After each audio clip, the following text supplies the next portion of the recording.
seconds. O'Connell gets it off. And All right, welcome to the channel, everyone. Today's guest will be Wolfpack Nation's finest, big shot Michael O'Connell, the man that propelled NC State's historic run. Really glad to have you on the channel, Mike. Yes, sir. I appreciate you having me today. Oh yeah, absolutely. Yeah, so basically we'll be continuing the series that we started in last episode. So for anyone that did not watch that, it's called Inside and Out. So it's kind of like simulating as if you just met someone at a bar or like the person next to you in public, and you kind of just get to know them. So it's similar to the card game. We're not really strangers if anyone's ever played that, but we'll do it in more of an interview format. So the depth of each question will increase as the video goes on, and you kind of just feel like you know the guest pretty dang well, ideally, at the end of the video. So stick around and let's get started. So, Michael, when did you start playing basketball? I mean, I started playing basketball probably since I was like 2, I and 3. Like when I was a little kid, I remember my brother would always go to a camp. He was 4 years older than me, and I would just be on the sideline, like dribbling a ball, sitting with my mom and stuff like that. So, I mean, from the earliest times, that's when I can remember starting hooping and just loving the game. Oh, yeah. Yeah. And so, obviously, you went on to play high school basketball in New Jersey, but you committed to Stanford. So, why Stanford across the country? Yeah, I think it was just the best of both worlds and what I was looking for. Obviously, it's a Power Five school, top high major school that I knew always knew I could play at that level and contribute. And then also a bigger thing too was just the academic side of it. It's one of the best institutions in the world, arguably. So the fact that I was able to have the chance to go there, build relationships, learn, and just kind of grow as a person was definitely a huge factor into the decision. Oh, yeah. What was your favorite memory being a Stanford Cardinal? That's a tough one. There's a lot of great memories, but I would say some of the best ones were just being able to hang out with just my team and my guys. Like on a Saturday, just like great weather outside, just good Yeah. vibes hanging out. That California weather is Yeah, unmatched. it's different. So just like Yeah. that was the best part of it too. Is just really make those relationships and make those memories. Yeah. Yeah. And then ultimately, you made the correct decision to transfer to NC State. Yeah. Why NC State? Man, NC State would just felt like the right fit at the time for me and my situation. It was the coaches had what I was looking for. We were on the same wavelength of what I wanted to get at from myself and the team, and obviously they had the same. They wanted the same thing for me and the team, and we wanted to go win championships. I've never been into the tournament, and that was something they were obviously striving for as what I was striving for. So we had the same goals, and they aligned, and just felt like the right fit. Yeah. So obviously, you come here, you end up winning the ACC championship. Yeah. But before that, in the semifinals, you had an incredible buzzer beater 3 against Virginia. Did Coach draw that up? Was that talked about? Like, was it planned for you to be the guy to take the shot? Like, what was going through your head when it went in, and even before that? Yeah, I think one of the biggest things was obviously we're down 3, so you needed 3, right? So obviously, coach let us know like we got to push the ball, we got to go make a play. Don't have we don't have much time on the clock, and for me, it was just got to get the ball to court and make a play. Whether it was myself, taking a shot, or if I can draw a defender and kick it to. Obviously, we have a bunch of great shooters, but in the moment, it just felt right. I just felt like I had a little space that I can get off with, and just let it fly. Do you Did you like black out after that went in? Like, I could not imagine an experience like that. I've never experienced that. Yeah, I mean, it's just like you just obviously when the shot's in the air, you're just standing there and waiting for it to see what happens, and as it goes in, you really have that like sense of realization where you're like, wow, I just went in, like we're still alive, we're going to Yeah. OT, so it was just kind of like that surreal experience in the moment. Yeah, and it's crazy to be able to like have that super high and then lock in again for overtime and win. It's incredible. Yeah, Yeah. But before that, NC State hoops was in kind of a dark place going into the ACC tournament. As a fan, we kind of felt like it was the same thing as like previous years, and you know, kind of struggle in the regular season, go to the ACC tournament, maybe get bounced early. Like what was going on in the locker room before that? Because you guys figured out a way to turn it around. yeah. I mean, I think the biggest thing going into the tournament is it's almost like you're starting a new season. It like anything in the past doesn't really matter. Like we're only gonna have one game at a time, so for us, it's if you lose, obviously you're going home. So let's just take one game at a time. We've played all these teams before, so let's just figure out what we did wrong if we lost, or what we did right if we won, and try Yeah. to capitalize on that. So and Was it's Sorry, no, go ahead. There you go. It was just like you kind of have that just sense and belief in each other. Like I remember some of us were joking around before it started, where they're gonna make a 30 for 30 about us after we win this all because we just had the confidence that we have another chance to play these teams and go make something happen. Oh yeah. I mean, there was no sense of lost hope. Nah, not really. Honestly, I mean, Wow. because at the end of the day, like I said, at the end of the day, if you lose, you go home, right? So for our like perspective was just go out there and just play our hardest. Because again, Yeah, if it doesn't work out, like it sucks. Like season's over, but it is what it is. Like it's over. exactly. But just go and give it your all and hope for the best. Play your Yeah. hardest. Yeah. What was your favorite memory from that run, man? I mean, besides hitting the shot, Besides hitting the shot and not Zach Keifer with the freaking boombox, the because we already boombox talked on his about this. shoulder. Something maybe that nobody, like the media, didn't see. I'm trying to think of something outside of like obviously winning the championship and celebrating. Like, what Yeah. was like my favorite? I think I mean the locker room celebrations were something that were probably my favorite. It's just the fact Yeah. that we got the job done. Whether people believed in us or not, we believed in ourselves, and we were able to just celebrate those victories each time. And then Yeah. obviously after the last one, when you're there with your guys, like you're in that realization, like like we really just did this, and we Yeah. get to, celebrate with each other and just enjoy the moment. Yeah. Who was the leader of that team? I'm just curious. If you were to pick one guy. Man, it's hard to really say one guy was like the leader. It really depended on the vibes, but I mean, like Casey was definitely a guy I would say was up there for being a leader. I mean, he just he led by example, was super hard, like worked super hard, and was just like a great guy, played hard out there. And when you have a guy like that, you just want to follow behind him. But then you have guys in the court who are also playing super hard, like Mo, for example, when he's out there doing all these different things, it makes you Dude. want to play better. So Yeah. it's hard to say if we had like one leader. I think just everyone contributed in like their own ways. Bro, as a Heat fan, this might have just been like my eyes deceiving me, but I swear Mo Diarra is a Bam Adebayo like copycat. Like I I don't mean, know if he anyone can do told him everything. that. So that's what like when you can have a player that can do everything and he's like 6'11", it's just an unstoppable player at times. Yeah, Yeah. absolutely.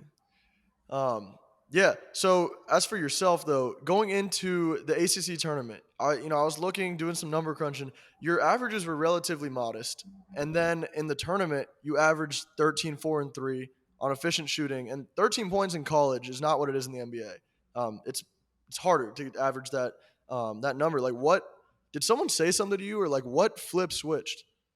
No, I just think in the tournament I was trying to capitalize a little more on the opportunities I had. I think throughout the year I was always looking to facilitate first, and that was my biggest thing. Is if I had a shot, but I thought another guy might have had a better shot, I'd kick it.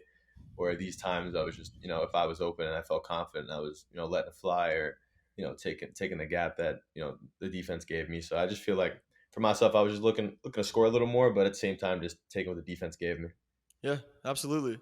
Um, who's been kind of like the most important person in your life in your basketball career and just being at NC State, at Stanford, like mostly college? Is there someone that you know? Yeah, most important person, in terms of my basketball career, definitely had some great coaches that impacted me. Family, I would probably say my brother, honestly. Yeah. I think he was he played lacrosse college, but he had that like collegiate experience of playing his sport and kind of going Mhm. through it all.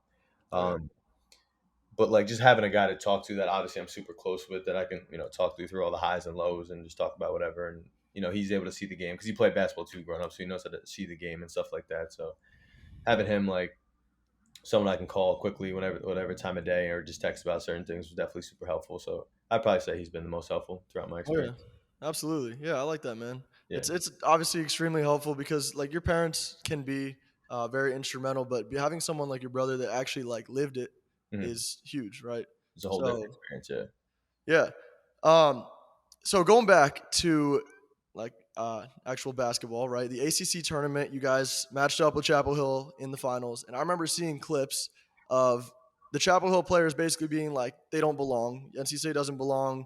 Like, come on, like this is and we've had harder games in the tournament, Mhm. right? They were treating NC State like a little brother. And did you guys know that, or did you kind of get the feel and like I don't know, like I feel like you had to know that, Well, I mean, I personally didn't see any clips. Like I still haven't seen really? anything like that. Um, but I mean, I guarantee a lot of teams had that approach coming into us and playing us, or even just certain like True. other fan bases and stuff that like, oh, we're playing NC State, like Yeah.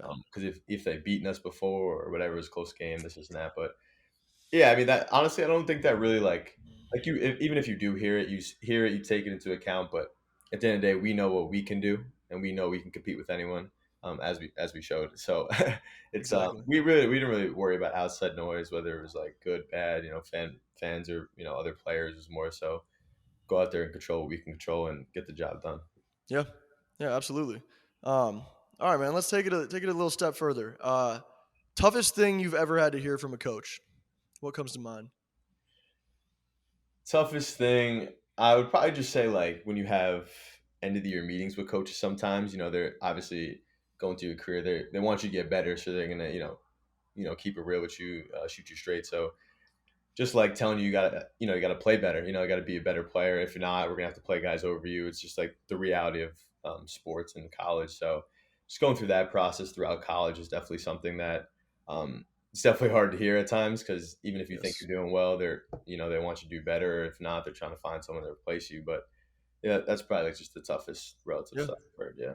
Yeah. Were there any moments where you kind of like, I don't know, maybe you sit there after a game in your room and like about to go to bed and you're just like, is basketball really my calling card? Or like just like a rough, does anything come to mind, like a specific time? Yeah, yeah. I mean, I would say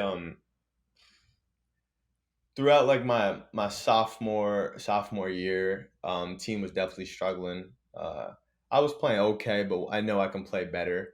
And it's just it's a lot of, especially being a point guard for a team. There's a lot of stress on your shoulders. Like you're Yeah. supposed to be the leader of the team. You're supposed to be go out there and get things done and have like make sure other guys are getting things done. And when just things aren't working out, you definitely look internally. It's the first person you blame is always yourself. So it's like, what can I do better? Like, am I even good enough to be here if I can't? You know what I mean? But Yeah. after a while, when you really take a step back and look at everything you were able to accomplish to even be in this position, kind of helps Exactly. you, calm down a little bit. But yeah, I definitely had moments throughout college where. No, I think every player's been there where it's just like, is this for me? It's super hard. It takes up a lot of your time, and but obviously, I came to the conclusion it is for me, and I'm still here hooping. Absolutely. Oh yeah, man. I mean, you're way past that. I mean, kind of like taking that a step further, is there like a moment in time or a game that you can kind of look back and laugh about now, but it was just like easily like the worst game of your career? Do you remember anyone? The worst game of my career. I don't know if I ever had like. I mean, Like, off the top of my head, I can't think of it, but I can think of a moment where I was like, I remember we were playing at Washington State, and I had like a chance to put away the game, like a free throw, just free throws, and I missed both of ooh, them. They come down, ooh, tie it, we go to overtime. I have I had an open shot during the first overtime, missed it, but it was like whatever with a minute and a half left. Then we go to a double overtime, we end up losing, and I remember ooh. then I was just like, this is like the worst feeling I've ever had. Like I really had great opportunities to help my team win, and I just like Yeah. sold pretty much. But I mean, I probably had some bad games too. Don't get me wrong, but off the top of my head, that's like the first thing that comes to mind. Yeah. No, that's funny. Yeah. I mean, but the nice thing about life and sports in general, you can look back at that now and Oh, and it's just just laugh. a blur of the past. Yeah, yeah, it's all a part of the journey. So Yeah. yeah. So, the journey's going to continue, and hopefully for you, it's the NBA. Some guys that you play like, and I'm sure you've been told this before, TJ McConnell right now, and whether or not it's because you're white or not, the play style is actually similar. Yeah, And yeah, if you look back a little bit, like Chris Paul, even the way they play, like a lot of playmaking, very good playmakers, but also attack that mid range game. And they're Mhm. not the biggest guy on the court. Do you think you could see yourself playing one of those roles in the NBA, kind of like these guys do? Man, I mean that's the goal. That's one of the reasons I do what I do and try to get better every day. Get in the gym is to obviously make it to that level and be a player at that high level and be one of the best players there are, and obviously the world. If you're in the NBA, you're one of the best players. But yeah, I mean, I think I can. I mean, that might be a little overconfidence in myself, but No. that's a driving factor. Chasing guys like that or obviously great players that've been there before and trying to make it there. But Oh yeah. got to keep working and see where it takes me. Oh yeah. Heck yeah, man. I could see it.